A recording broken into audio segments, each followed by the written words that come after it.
ವೀಕ್ಷಕರೇ, ಭಾರತ ಮತ್ತು Iran best friends ಅಂತಲೇ ನಾವೆಲ್ಲ ಅನ್ಕೊಂಡಿದ್ವು. ಆದ್ರೆ ಗುಜರಾತ್ಗೆ ಬರ್ತಾ ಇದ್ದ ಬೃಹತ್ ಕಾರ್ಗೋ ಶಿಪ್ ಅನ್ನ ನಡು ಸಮುದ್ರದಲ್ಲೇ ಇರಾನ್ ಸೇನೆ ಸೀಸ್ ಮಾಡಿದೆ.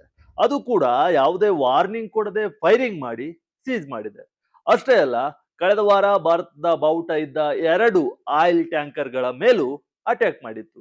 ಆದ್ದರಿಂದ ಭಾರತ ಕೂಡ ಗರಂ ಆಗಿದೆ. ಆದ್ರೆ ಈಗ ಎಲ್ಲರ ತಲೆಯಲ್ಲಿರೋ ಒಂದೇ ಒಂದು ಪ್ರಶ್ನೆ ಏನಪ್ಪಾ ಅಂದ್ರೆ, ಇರಾನ್ ಮತ್ತು ಭಾರತ ಅತ್ಯುತ್ತಮ ಸ್ನೇಹಿತರು ಹೌದಲ್ವಾ? ಚಾಬಾರ್ ಪೋರ್ಟ್ ಸೇರಿ ಹಲವು ಒಪ್ಪಂದಗಳು ಆಗಿವೆ. ಹೀಗಿದ್ದು ಭಾರತದ ಹಡಗುಗಳನ್ನೇ ಇರಾನ್ ಯಾಕೆ ಟಾರ್ಗೆಟ್ ಮಾಡ್ತಿದೆ? ಅಷ್ಟಕ್ಕೂ ಇರಾನ್ ಅಮೆರಿಕದ ನಡುವಿನ ದ್ವೇಷದ ಬೆಂಕಿಗೆ ಭಾರತದ ಶಿಪ್ಗಳು ಯಾಕೆ ಬಲಿಯಾಗ್ತಿವೆ? ಇರಾನ್ ಏನಾದ್ರೂ ಡಬಲ್ ಗೇಮ್ ಆಡ್ತಿದ್ಯಾ ಎಂಬ ಪ್ರಶ್ನೆಗಳು ನಿಮ್ಗೆ ಬಂದಿರುತ್ತೆ. ಈ ಪ್ರಶ್ನೆಗಳಿಗೆ ಈ ವಿಡಿಯೋದಲ್ಲಿ ಉತ್ತರ ನೋಡೋಣ, ಬನ್ನಿ. ಗುಜರಾತ್ಗೆ ಬರ್ತಿದ್ದ ಕಾರ್ಗೋ ಶಿಪ್ ಸೀಸ್, ವಾರ್ನಿಂಗ್ ಕೊಡದೆ ಗುಂಡಿನ ಸುರಿಮಳೆ.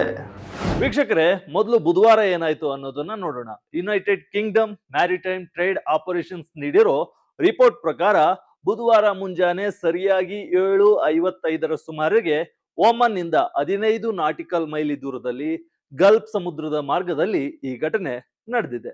ಗುಜರಾತ್ ಕಡೆಗೆ ಬರ್ತಿದ್ದ ಕಾರ್ಗೋ ಶಿಪ್ ಬಳಿ ಏಕಾಏಕಿ ಬಂದ ಇರಾನ್ ಗಾರ್ಡ್ಸ್ ನ ಗನ್ ಬೋಟ್ ಯಾವುದೇ ವಾರ್ನಿಂಗ್ ಅನ್ನ ಕೊಡದೆ, ಯಾವುದೇ ಎಚ್ಚರಿಕೆಯನ್ನ ನೀಡದೆ ಗುಂಡು ಹಾರಿಸಲು ಶುರು ಮಾಡಿದೆ. ಈ ದಾಳಿಯಲ್ಲಿ ನೌಕೆಯ ಬ್ರಿಡ್ಜ್ ಭಾಗಕ್ಕೆ ಭಾರಿ ಡ್ಯಾಮೇಜ್ ಆಗಿದೆ.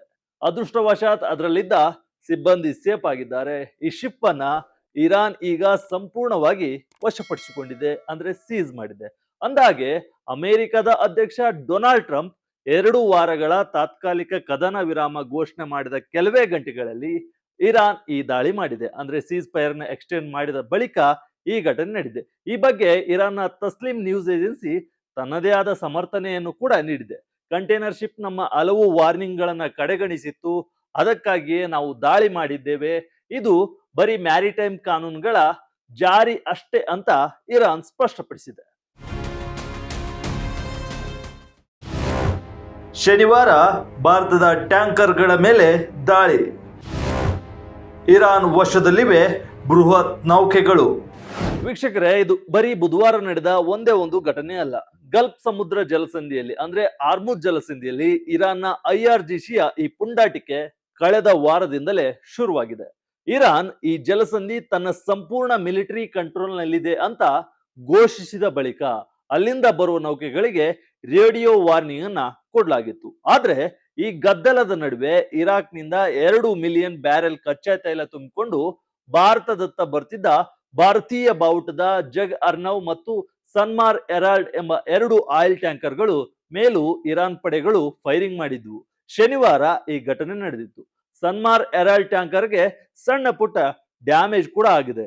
ಇಷ್ಟೇ ಅಲ್ಲ, ಪನಾಮಾ ಫ್ಲಾಗ್ ಹೊಂದಿರುವ MSC ಫ್ರಾನ್ಸಿಸ್ಕಾ ಮತ್ತು ಲೈಬೀರಿಯಾ ಫ್ಲಾಗ್ ಹೊಂದಿರುವ ಎಪಾಮಿಮ್ನೋಡ್ಸ್ ಎಂಬೆರಡು ಶಿಪ್ಗಳನ್ನ ಇರಾನ್ ಬುಧವಾರ ವಶಪಡಿಸಿಕೊಂಡಿದ್ದು, ಅವುಗಳನ್ನ ಇರಾನ್ಗೆ ಕೊಂಡೊಯ್ಯಲಾಗಿದೆ. ಗ್ರೀಕ್ ಒಡೆತನದ ಯುಪೋರಿಯಾ ನೌಕೆಯ ಮೇಲೂ ದಾಳಿಯಾಗಿದ್ದು, ಅದು ಇರಾನ್ ಕರಾವಳಿಯಲ್ಲಿ ಸಿಲುಕಿಕೊಂಡಿದೆ. ಭಾರತ ಇರಾನ್ ದೋಸ್ತಿ ಇದ್ರೂ ದಾಳಿ ಏಕೆ? ಇದು ಬೇಕಂತಲೇ ಮಾಡಿದ ಅಟ್ಯಾಕ್ ಅಲ್ವಾ? ವೀಕ್ಷಕರೇ, ಇಲ್ಲೇ ಇರೋದು ನೋಡಿ ಅಸಲಿ ಟ್ವಿಸ್ಟ್. ಭಾರತ ಮತ್ತು ಇರಾನ್ ನಡುವೆ ಯಾವುದೇ ಶತ್ರುತ್ವ ಇಲ್ಲ. ಅಮೆರಿಕದ ನಿರ್ಬಂಧಗಳ ಮಧ್ಯೆಯೂ ಇರಾನ್ ಜೊತೆ ಭಾರತ ಉತ್ತಮ ಸಂಬಂಧವನ್ನ ಇಟ್ಕೊಂಡು ಬಂದಿದೆ. ಇತ್ತೀಚೆಗಷ್ಟೇ ಆಯಿಲ್ ಖರೀದಿಯನ್ನು ಕೂಡ ರಿನ್ಯೂ ಮಾಡಿದೆ. ಭಾರತ ಸೇರಿ ನಮ್ಮ ಫ್ರೆಂಡ್ಸ್ ಗಳಿಗೆ ನಾವು ಸೇಫ್ ಪ್ಯಾಸೇಜ್ ನೀಡ್ತೀವಿ ಅಂತ ಇರಾನ್ ಕೂಡ ಮಾತು ಕೊಟ್ಟಿತ್ತು. ಹೀಗಿದ್ದಾಗ ಇರಾನ್ ಯಾಕೆ ನಮ್ಮ ಟ್ಯಾಂಕರ್ಗಳ ಮೇಲೆ ಗುಂಡು ಹಾರಿಸ್ತು, ಯಾಕೆ ನಮ್ಮ ಸಿಪ್ ಅನ್ನ ಸೀಸ್ ಮಾಡ್ತು ಎಂಬುದು ಪ್ರಮುಖ ಪ್ರಶ್ನೆ ಈಗ ಉದ್ಭವಿಸುತ್ತೆ. ಲಂಡನ್ ಮೂಲದ ದಕ್ಷಿಣ ಏಷ್ಯಾದ ಬರಗಾರ ಪ್ರಿಯಾಜಿತ್ ದೇವ್ ಸರ್ಕಾರ್ ವಿವರಿಸುವ ಪ್ರಕಾರ ಇದು ಕ್ಲಾಸಿಕ್ ಮಿಸ್ಟೇಕನ್ ಐಡೆಂಟಿಟಿ ಅಂತ ಹೇಳ್ತಿದ್ದಾರೆ. ಅಂದ್ರೆ ತಪ್ಪು ಗ್ರಹಿಕೆಯಿಂದ ಆದ ದಾಳಿಯಂತೆ. ಆ ಸಮುದ್ರ ಮಾರ್ಗದಲ್ಲಿ ಈಗ ಸಿಕ್ಕಾಪಟ್ಟೆ ಟ್ರಾಫಿಕ್ ಇದೆ ಮತ್ತು ಕನ್ಫ್ಯೂಷನ್ ಕೂಡ ಇದೆ. ಇರಾನ್ ಸೇನೆ ತನ್ನ ಶತ್ರುಗಳ ದಾಳಿಗೆ ಕೌಂಟರ್ ಕೊಡೋ ಆತುರದಲ್ಲಿ ಒತ್ತಡಕ್ಕೆ ಸಿಲುಕಿ ಭಾರತದ ಶಿಪ್ಗಳ ಮೇಲೆ ಫೈರ್ ಮಾಡಿರಬಹುದು ಅಂತ ಅವರು ಅನಲೈಸ್ ಮಾಡ್ತಿದ್ದಾರೆ. ಇನ್ನು ಸ್ವತಂತ್ರ ರಾಜಕೀಯ ವಿಶ್ಲೇಷಕ ಯಶವಂತ್ ದೇಶ್ಮುಖ್ ಕೂಡ ಇದನ್ನೇ ಹೇಳ್ತಾ ಬರ್ತಿದ್ದಾರೆ. ಇದು ಇರಾನ್ನ ಸಿವಿಲ್ ಮತ್ತು ಮಿಲಿಟರಿ ನಾಯಕರ ನಡುವಿನ ಸಮನ್ವಯದ ಕೊರತೆಯೇ ಹೊರತು ಭಾರತದ ಜೊತೆ ಜಗಳವಾಡುವ ಉದ್ದೇಶ ಇರಾನ್ಗೆ ಇಲ್ಲ ಅಂತಿದ್ದಾರೆ. ಅಮೆರಿಕದ ಮೇಲಿನ ದ್ವೇಷಕ್ಕೆ ಭಾರತ ಬಲಿ. ಭಾರತದ ಬೆನ್ನಿಗೆ ಇರಾನ್ ಚೂರಿ ಚುಚ್ಚುತ್ತಿದೆಯಾ? ಇದಕ್ಕೆ ಮುಖ್ಯ ಕಾರಣ ಕಳೆದ ವಾರಾಂತ್ಯದಲ್ಲಿ ಅಮೆರಿಕದ ಪಡೆಗಳು ಇರಾನ್ ಬಾವುಟ ಇದ್ದ ಕಂಟೈನರ್ ಶಿಪ್ ವಶಪಡಿಸಿಕೊಂಡು ಆಯಿಲ್ ಟ್ಯಾಂಕರ್ ಮೇಲೆ ದಾಳಿ ಮಾಡಿದ್ವು. ಅಮೆರಿಕದ ಈ ದಿಗ್ಬಂಧನಕ್ಕೆ ಪ್ರತೀಕಾರ ತೀರಿಸಿಕೊಳ್ಳುವ ಭರದಲ್ಲಿ ಇರಾನ್ ಸಿಕ್ಕ ನೌಕೆಗಳ ಮೇಲೆ ಅಟ್ಯಾಕ್ ಮಾಡ್ತಿದೆ, ದಾಳಿ ಮಾಡ್ತಿದೆ, ಅವುಗಳನ್ನ ಸೀಸ್ ಮಾಡ್ತಿದೆ ಅಂತ ಹೇಳಲಾಗ್ತಿದೆ. ಆದ್ರೆ ಒಂದು ಬಾರಿ ಮಿಸ್ಟೇಕ್ ಅನ್ಬಹುದು, ಎರಡು ಬಾರಿ ಮಿಸ್ಟೇಕ್ ಅನ್ಬಹುದು. ಇವತ್ತು ಶಿಪ್ ಅನ್ನೇ ಸೀಸ್ ಮಾಡಿ ತೆಗೆದುಕೊಂಡು ಹೋಗಿದೆ. ಇದು ಈಗ ಭಾರತದ ಆತಂಕಕ್ಕೆ ಕಾರಣ ಆಗಿದ್ದು, ಈ ಮೊದಲೇ ಭಾರತ ಇರಾನ್ಗೆ ವಾರ್ನಿಂಗ್ ಅನ್ನು ಕೂಡ ನೀಡಿತ್ತು. ಆದರೂ ಕೂಡ ಇರಾನ್ ಭಾರತದ ಶಿಪ್ ಮೇಲೆ ಈ ರೀತಿ ಕ್ರಮ ಕೈಗೊಂಡಿರೋದು ಕುತೂಹಲ ಕೆಳಿಸಿದೆ. ಭಾರತದ ಬೆನ್ನಿಗೆ ಇರಾನ್ ಚೂರಿ ಆಗ್ತಿದೆಯಾ ಎಂಬ ಪ್ರಶ್ನೆ ಕೂಡ ಈಗ ಮೂಡ್ತಿದೆ. ಇರಾನ್ಗೆ ಭಾರತದ ಖಡಕ್ ವಾರ್ನಿಂಗ್. ಈ ಮೊದಲು ತನ್ನ ಟ್ಯಾಂಕರ್ಗಳ ಮೇಲೆ ದಾಳಿಯಾದ ತಕ್ಷಣ ಭಾರತ ಸುಮ್ಮನೆ ಕೂತಿದ್ದಿಲ್ಲ.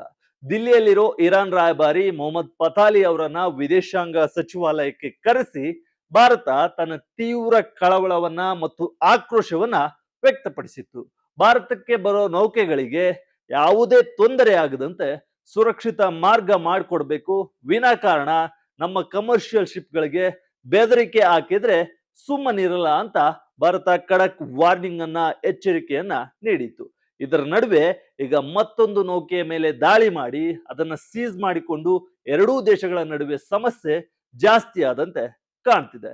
ಇದ್ರ ಜೊತೆ ಇರಾನ್ನ ರಾಜಕೀಯ ನಾಯಕರು ಹಾಗೂ IRGC ನಾಯಕರ ನಡುವೆ ಸಮನ್ವಯದ ಕೊರತೆ ಎದ್ದು ಕಾಣ್ತಿರುವಂತೆ ತೋರ್ತಿದೆ. ಯಾಕಂದ್ರೆ ಇರಾನ್ನ ರಾಜಕೀಯ ನಾಯಕರು ಭಾರತದೊಂದಿಗೆ ಉತ್ತಮ ಸಂಬಂಧವನ್ನ ಹೊಂದಲು ಬಯಸ್ತಿದ್ದಾರೆ. ಭಾರತದ ಜೊತೆ ರಾಜತಾಂತ್ರಿಕವಾಗಿ ಕನೆಕ್ಟ್ ಆಗಲು ಜಾಸ್ತಿ ಒತ್ತು ಕೊಡ್ತಿದ್ದಾರೆ. ಆದ್ರೆ IRGC ಮಾತ್ರ ಯಾರ ಮಾತಿಗೂ ಬೆಲೆ ಕೊಡದೆ ಸಿಕ್ಕವರ ಮೇಲೆ ಗುಂಡಿನ ದಾಳಿ ನಡೆಸ್ತಿದ್ದು ಭಾರತಕ್ಕೆ ಸೇರಿದ ಶಿಪ್ ಅನ್ನು ಕೂಡ ಸೀಸ್ ಮಾಡಿದೆ. ನಮ್ಮ ಜಾಗದಲ್ಲೇ ಇದ್ದು ನಮಗೆ ಟೋಲ್ ಕೇಳ್ತೀರಾ? ಇದರ ಮಧ್ಯೆ ಇನ್ನೊಂದು ಇಂಟ್ರೆಸ್ಟಿಂಗ್ ವಿಚಾರ ಏನಂದ್ರೆ, ಇರಾನ್ನ ಯುದ್ಧ ನೌಕೆ IRIS ದೇನಾ ಅಮೆರಿಕದ ಸಬ್ಮರೀನ್ ದಾಳಿಗೆ ತುತ್ತಾಗಿ ಮುಳುಗಿದ ಬಳಿಕ, ಈ ದಾಳಿ ಶ್ರೀಲಂಕಾದ ಬಳಿ ನಡೆದಿತ್ತು. ಇರಾನ್ನ ಮತ್ತೊಂದು ಯುದ್ಧ ನೌಕೆ IRIS ಲಾವನ್ ಪ್ರಾಣ ಉಳಿಸಿಕೊಳ್ಳಲು ಭಾರತದ ಕೊಚ್ಚಿಗೆ ಬಂದು ಆಶ್ರಯ ಪಡೆದಿದೆ.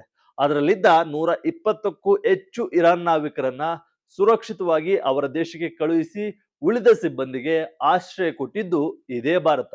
ಹೀಗೆ ಆಶ್ರಯ ಕೊಟ್ಟ ಭಾರತದ ಶಿಪ್ಗಳಿಗೆ ಸಮುದ್ರ ಮಾರ್ಗದಲ್ಲಿ ಇರಾನ್ ಗಾರ್ಡ್ಸ್ ಟೋಲ್ ಕಟ್ಟುವಂತೆ ಡಿಮ್ಯಾಂಡ್ ಅನ್ನು ಕೂಡ ಮಾಡ್ತಿದ್ದಾರೆ. ಆದ್ರೆ ಭಾರತದ ಅಧಿಕಾರಿಗಳು ಇಂಥ ಯಾವುದೇ ಟೋಲ್ ಕಟ್ಟಲು ಸಾಧ್ಯವೇ ಇಲ್ಲ ಅಂತ ಸ್ಪಷ್ಟವಾಗಿ ನಿರಾಕರಿಸಿದ್ದಾರೆ.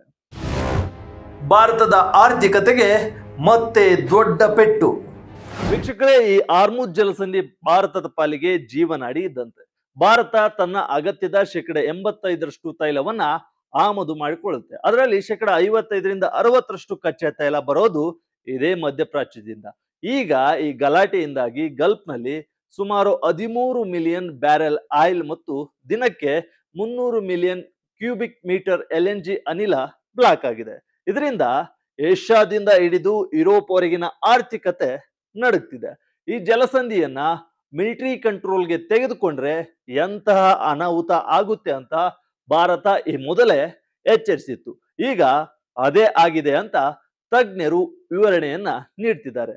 ಅದಲ್ಲದೆ ಈಗ ಪ್ರಶ್ನೆ ಯಾರ ಬಳಿ ಆಯಿಲ್ ಇದೆ ಅಂತಲ್ಲ, ಆ ಆಯಿಲ್ ಅನ್ನ ಶಿಪ್ ನಲ್ಲಿ ಶೇಪ್ ಆಗಿ ತರೋದು ಯಾವ ರೀತಿ, ಅದಕ್ಕೆ ಎಷ್ಟು ಇನ್ಸೂರೆನ್ಸ್ ಕಟ್ಟಬೇಕು ಅನ್ನೋದು ಈಗ ದೊಡ್ಡ ಪ್ರಶ್ನೆ ಆಗಿದೆ. ಬೇರೆ ದೇಶಗಳಿಂದ ತೈಲ ತರಿಸೋಣ ಅಂದ್ರೆ ಅದು ತುಂಬಾ ದುಬಾರಿ, ಜೊತೆಗೆ ನಮ್ಮ ರಿಫೈನರಿಗಳಿಗೆ ಅದು ಮ್ಯಾಚ್ ಆಗಲ್ಲ. ಹೀಗಾಗಿ ಆಯಿಲ್ ಸಪ್ಲೈ ಸ್ಟಾಪ್ ಆದ್ರೆ ಭಾರತದಲ್ಲಿ ಪೆಟ್ರೋಲ್, ಡೀಸೆಲ್ ಮತ್ತು ಗ್ಯಾಸ್ ಸಿಲಿಂಡರ್ ಬೆಲೆ ಗಗನಕ್ಕೇರೋದು ಗ್ಯಾರಂಟಿ ಅಂತಿದ್ದಾವೆ ರಿಫೈನರಿಗಳು.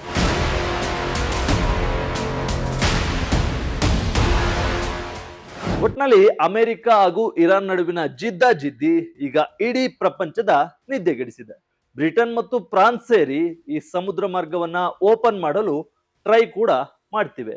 ಕದನ ವಿರಾಮದ ಮಾತುಕತೆ ಕೂಡ ನಡೀತಿದೆ.